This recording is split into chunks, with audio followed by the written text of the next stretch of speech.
I don't know many teams are going to hand you a Chris Jones or a game wrecker. They're probably sewed up. We'll turn over every stone we can to find them, but would I love to add one of those guys? Yeah.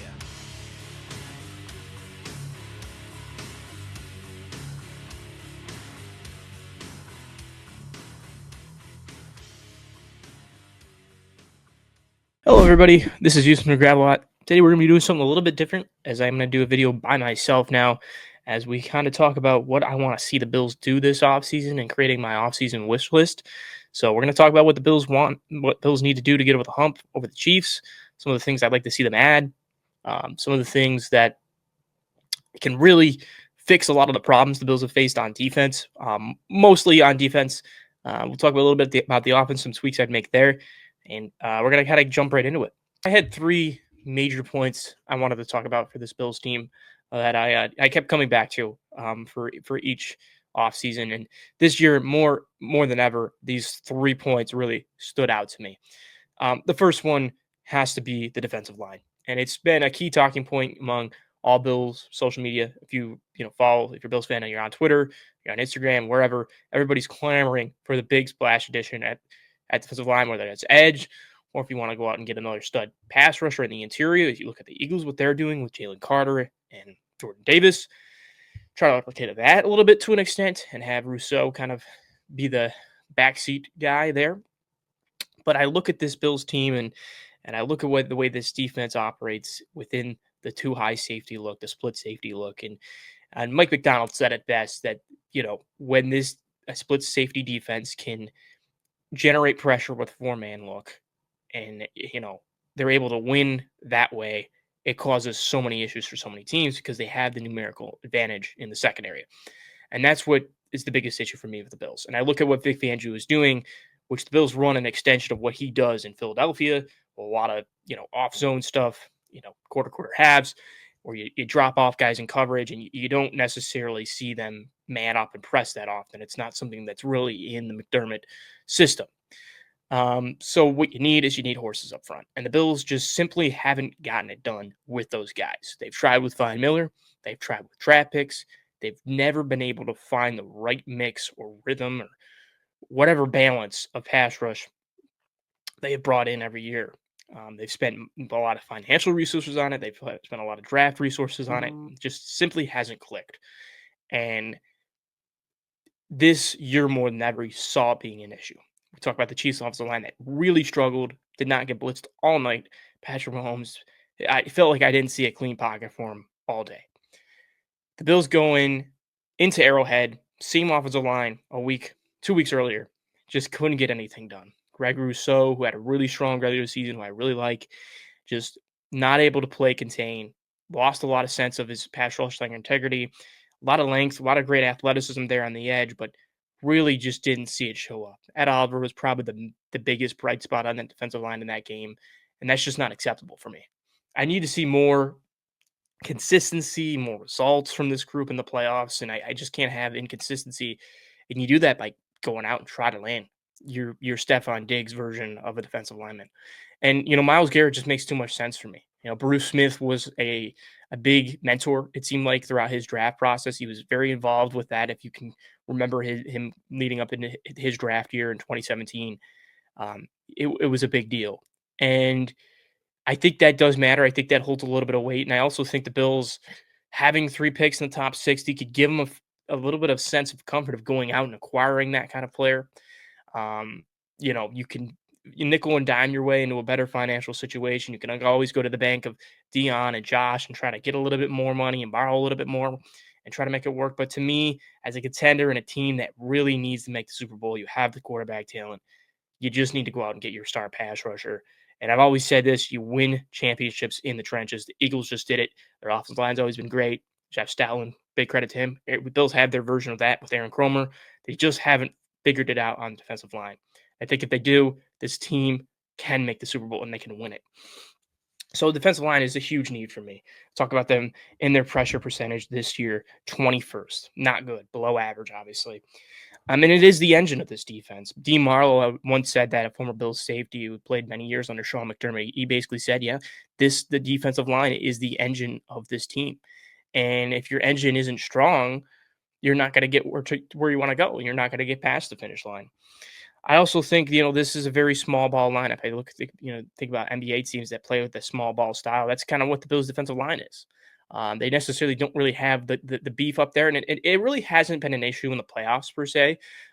They handled their own against the Ravens, but I do think having some more beef there could absolutely benefit. You could use some guys and help out the shore out the run a little bit better, and just adding a little bit more balance on the defensive line, which I think, there's other areas of the team that could use a little bit more balance too.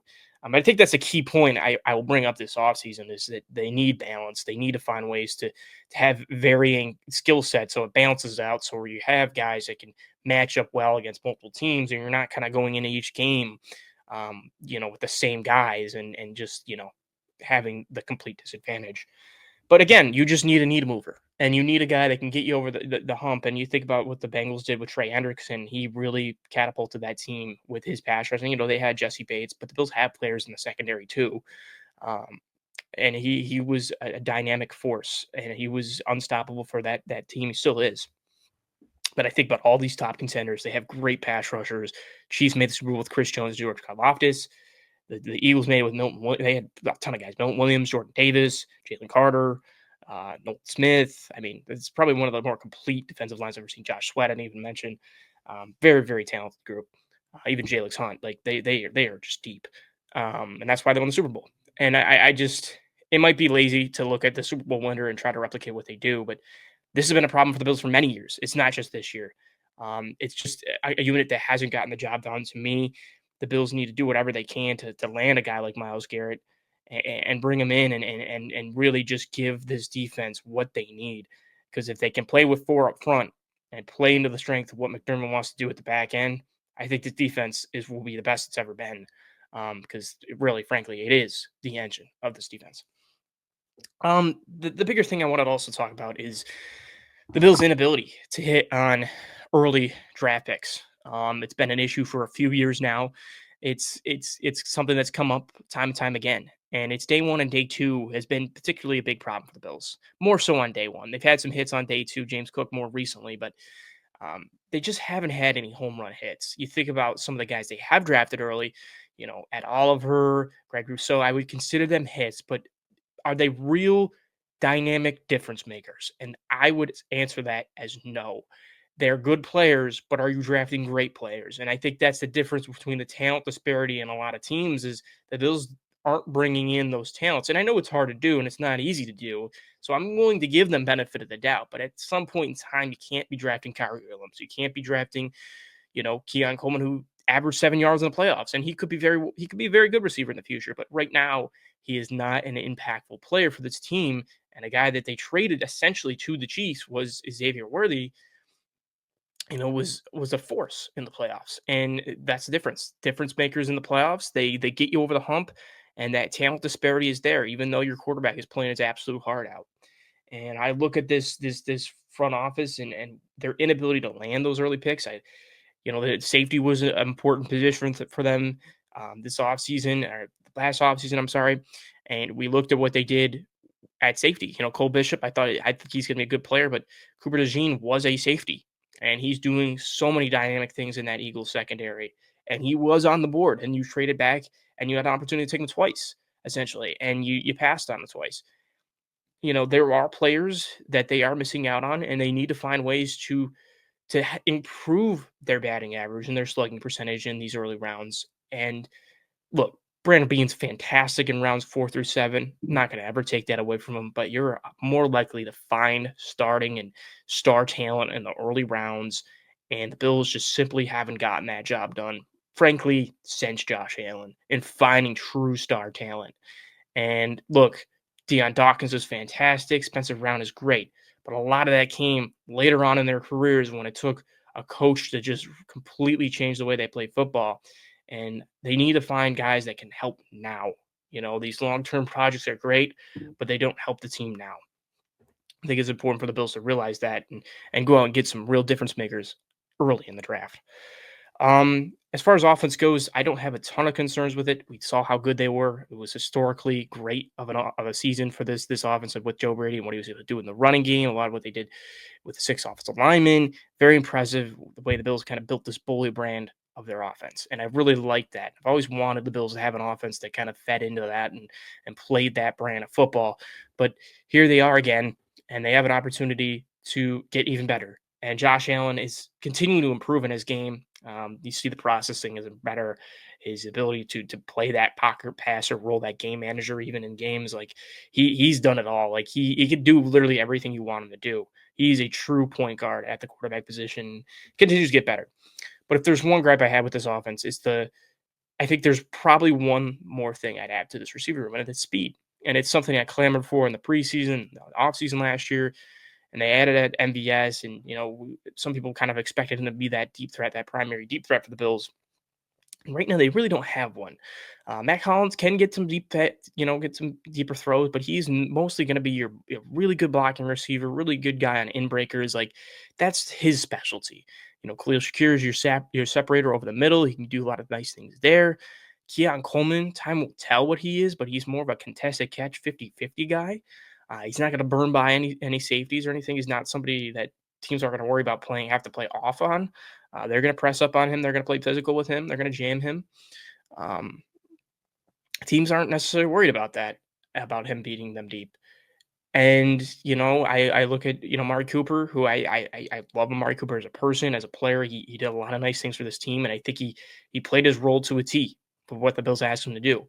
But, he lacks that true vertical speed threat, and he gave the Bills offense another role that this receiver room didn't have, and they'll definitely have to replace it. But to me, I'm looking for a different skill set and that speed. And I look at guys like Hollywood Brown, who might be on the lower end of the cost, and this team needs to have a counterpunch for when teams do decide to sell up the run, and you do bring a safety in the box, and you can take that shot. Do you have the speed to get past these defensive backs and these secondaries? Right now, the answer is no, and the Bills need to find that this offseason. Today, they were rumored. Jamie Fowler said that they were rumored to go after Hollywood Brown, who was one of my guys last offseason, and he is this offseason. Always been a Hollywood Brown guy, so that's somebody I've always liked. Mentioned his name a couple times already, but even if it's not him, or if it's like an Isaiah Bond in the draft, I feel like there needs to be a true vertical threat for this offense to really have, diversifying skill sets, and it's important that they find that. But as far as that goes, I mean, the only other thing I would add would probably be corner. Another corner with a man background could help. Somebody with speed, somebody with athleticism.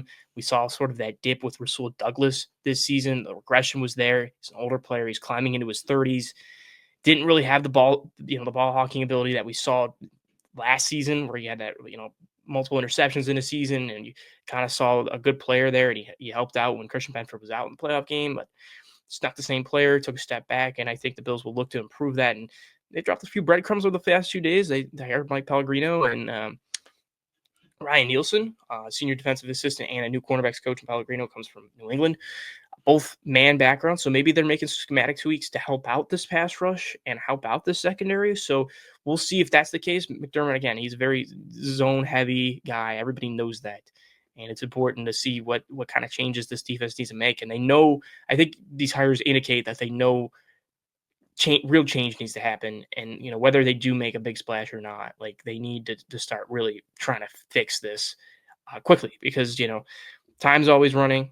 Josh Allen still got a lot of football left in his career, but I would say that we're probably halfway through it, and you still haven't made a Super Bowl. So you got to make those adjustments. And these are probably the biggest things for me. I'll get into the free agent targets. We'll have episodes in the future on, who we want to bring back and who we want to let walk. But it's something a little bit different we did today. And I hope everybody enjoyed, and I hope everybody watched this video and kind of agreed and shared the same thoughts I did. If there's anything I'm leaving out, just talk about it in the comment section. I'll be happy to discuss it with everybody. And yeah, very, very exciting episode. And we have a lot planned going forward. I do appreciate everybody tuning in. And check out all our links in the description below. Check us out on Spotify, Apple Podcasts, anywhere you get your video and audio viewing pleasure. And I appreciate everybody tuning in. Everybody have a good night, and go Bills.